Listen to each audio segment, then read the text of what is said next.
Hey guys, what's going on? Lucky here. At the shop, getting ready to... Bye, Mason. Bye, Lucky. Oh yeah, I'm at the shop with Joey Chevelle. And guess what we're not working on? Joey Chevelle. We'll have to finish up a couple of other small projects before we start any other projects. So Joey Chevelle is sort of just on hiatus right now. We're going to tear it down, get that big block out of there, transmission out of there. We have a 4L80, was it? Mm-hmm. 4L80 over there on the shelf. And we're putting together an LS right now. We have all the installation stuff and everything ready to do it. Just need to make the time because customers' cars come first. Speaking of customers' cars, I'm getting ready to put AC in my wagon. So yeah, I did some shopping around. Honestly, I'm not opposed to using other AC companies or manufacturers if they make a better product than the one that I prefer. The one I prefer is right there. And FYI, I bought and paid for this stuff.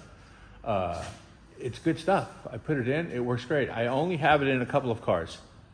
That one and that one. And I have everything to put it in that one. And honestly, if I can upgrade the Mercedes, I will put it in that. So now we're getting ready to put it in this.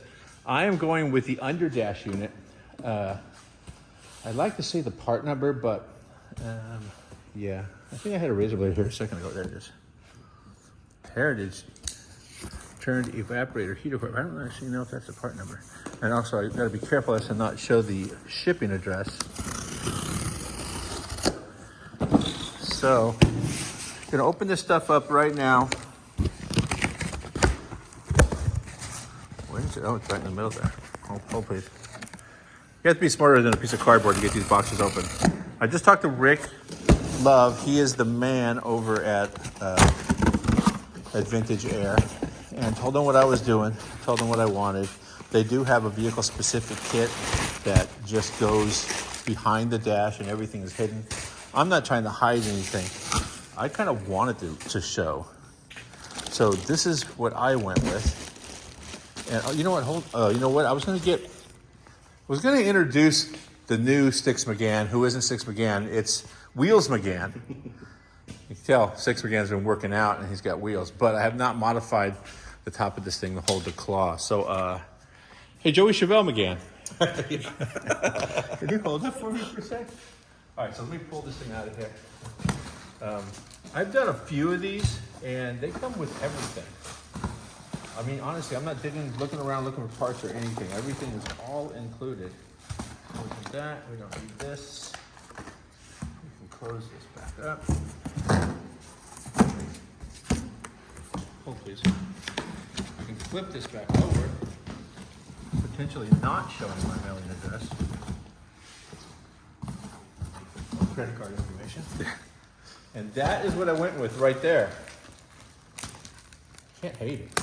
Yeah, looks good. So it's an underdash unit in a wagon. I got it, the same thing in the Chevelle. The cool part is it's heat and AC. I seldom use the heat. This is California. But you turn on the AC and it's basically like you're hugging a refrigerator. It's right there. Keeps you nice and cool. And this is going to fit neatly under the dash over there. And mind you, I've done some minor modifications to the tunnel over there. So there's a chance I might have to change up a few things. But I think it'll be okay. Sorry, I'm caught in the air conditioning boogers with the plastic. Ooh, look at that. Ooh, That's just good looking. I don't care who you are.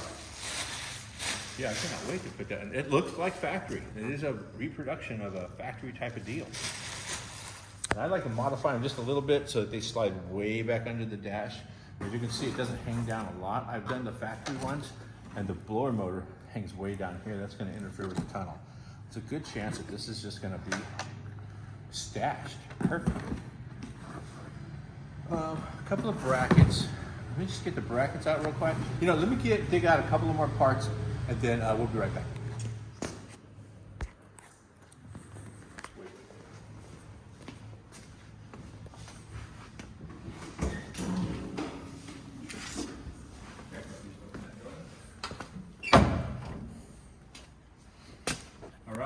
So I installed a couple of the brackets right here.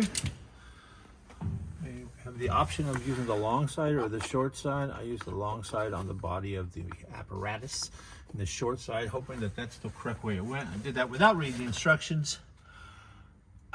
Welcome to Lucky's Garage.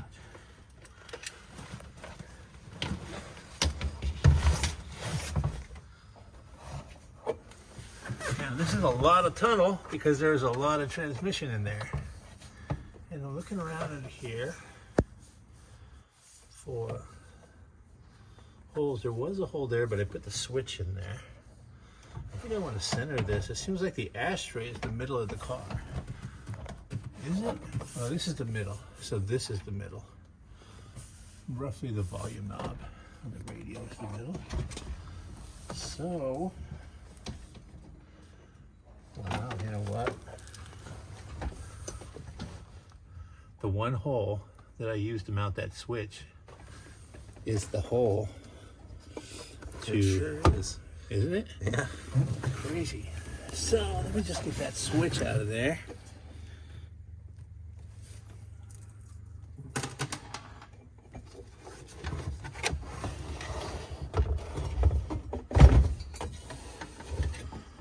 And I was like, oh, how convenient. There's already a hole here when I put the switch in.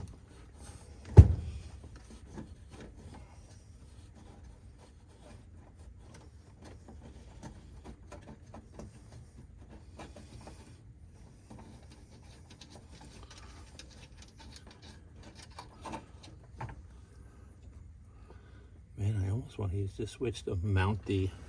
I bet it won't fit though, huh? It will not. But I may look into that in the future.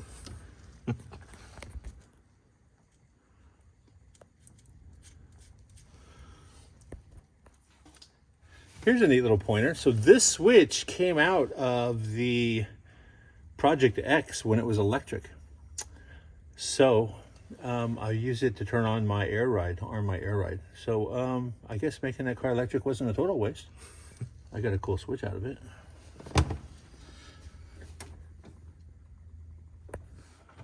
Yeah.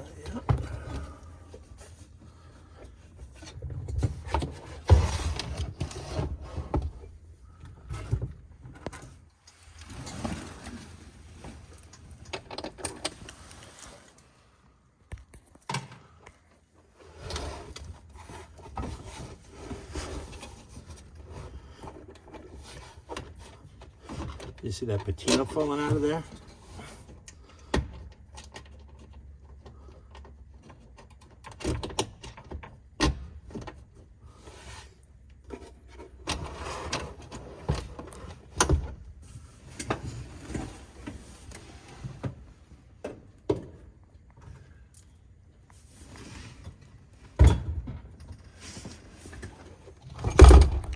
Oh, you know what? I have to add a washer to that side because the hole is just a little bit larger now.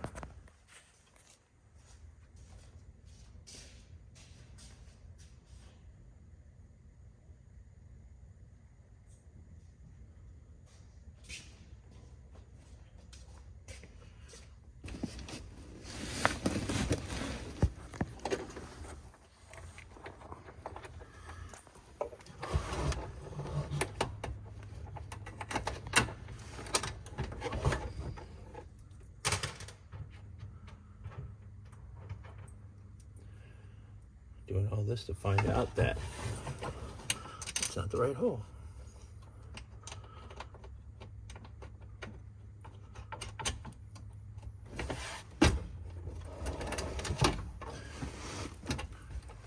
It's in the middle, so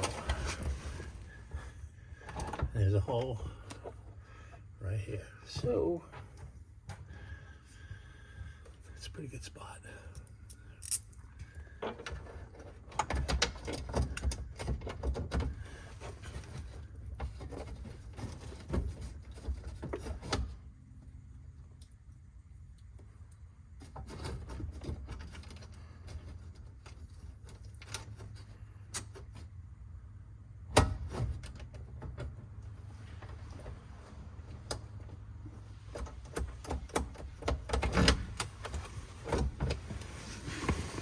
It's right in the middle, right there.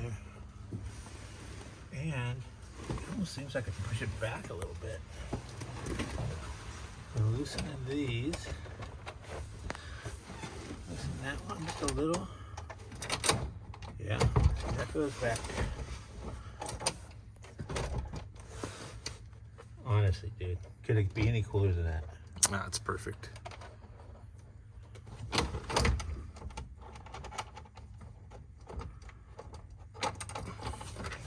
We'll tighten those up and start running wires and hoses and moving into the engine compartment. But the first thing I wanted to do was get that centered in the car and see exactly, well, actually make sure that would fit with this monstrous shift transmission tunnel.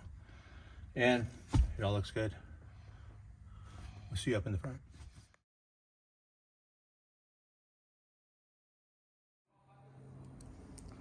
Okay, all the vintage air boxes are empty, with the exception of a couple small pieces. I have to put the drain hole, the condensation drain hose underneath the dash to drain it out the floor. Generally, you have to punch a hole in the tunnel or the floor, the firewall, to divert the water out.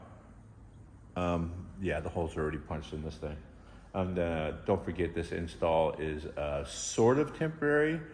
I like where everything is. I like how everything's routed. However, the car's coming back apart, the body's coming off, frame's getting done. So everything will be redone and it will look a lot better. But like I said, all the boxes are empty. Vintage Air really absolutely sends everything you need. It's all installed.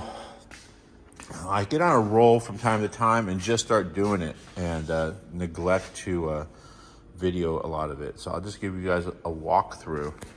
So AC condenser is mounted in the hole right there, the opening for the cooling system, which works out fine. I took the latch assembly and everything out. I think I may sandblast that. I may just throw it back in.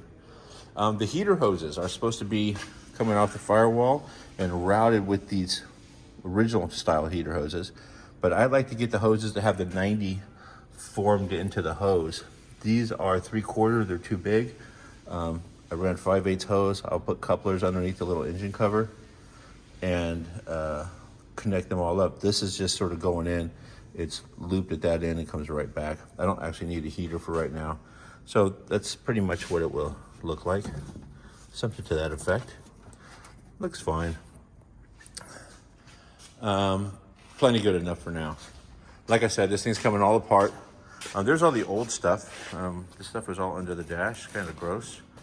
I didn't destroy the glove box taking it out, but it's really brittle. I may try and put it back in, but for now, it's out.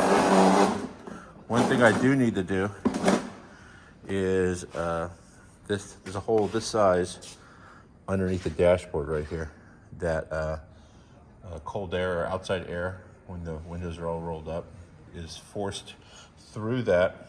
There's also, it has a raised edge all around right here to divert the water from coming inside the car. Obviously it dumps it underneath. You can tell by the rust holes, but I'm going to make a block off plate for that.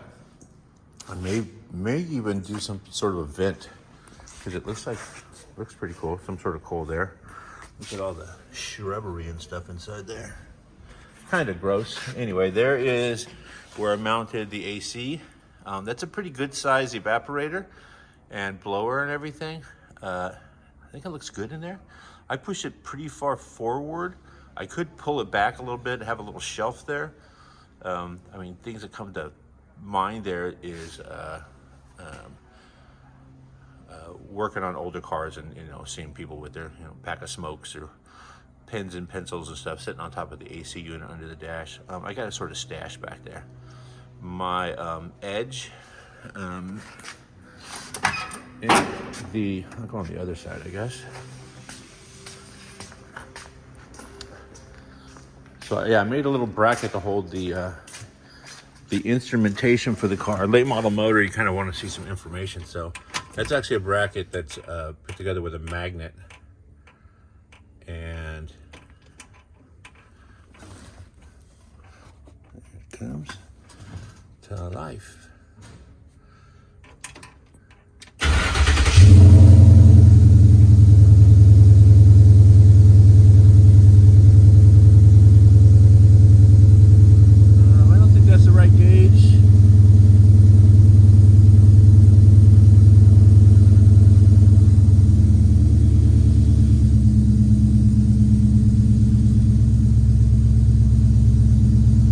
Still learning what all you can do with this thing.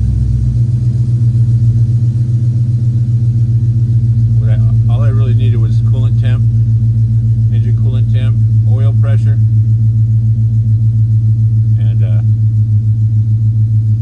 maybe speed and tack. So I have engine coolant temperature, trans fluid temperature. Oh, this is a good case setup. Speed, tack, battery. So yeah, all the important stuff is there. That's just a magnet holding that down, so I can move it around and push it back out of the way if I want and do whatever. But it does the job. Looks good.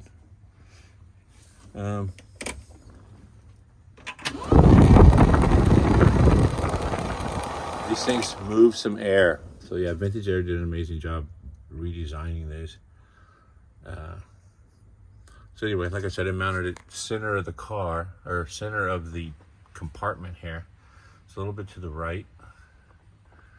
Doesn't really encroach upon the driver's compartment over here, but pretty happy with that. I'm looking forward to evacuating it to check for leaks and then charging it up. That's what I'm going to do next. And then there's a good chance I'm going to take this thing on a long trip.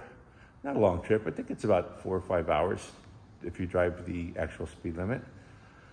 But LS Fest is in Vegas this weekend. This is not LS powered. If I go there and try to sneak in, I know it will be impounded and go, put in LS Fest jail. But I could probably sneak in there and park in the back and then get to see some cool cars.